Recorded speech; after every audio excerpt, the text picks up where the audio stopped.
Hi! In front of me is TCL 403 and today I would like to show you how you can add emergency contacts on this device. Begin by going into Devices Settings and scrolling all the way down to Access Safety and Emergency. Now click on Emergency Information. Tap on Add Contact under Emergency Contacts and click on the one that you wish to add.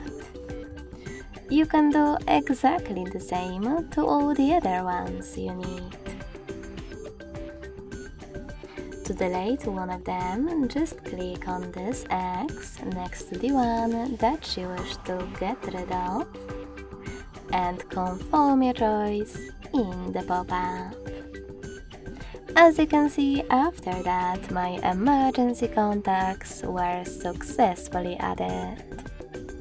Thanks so much for watching. If you enjoyed this video, don't forget to leave a like, comment, and subscribe. Bye!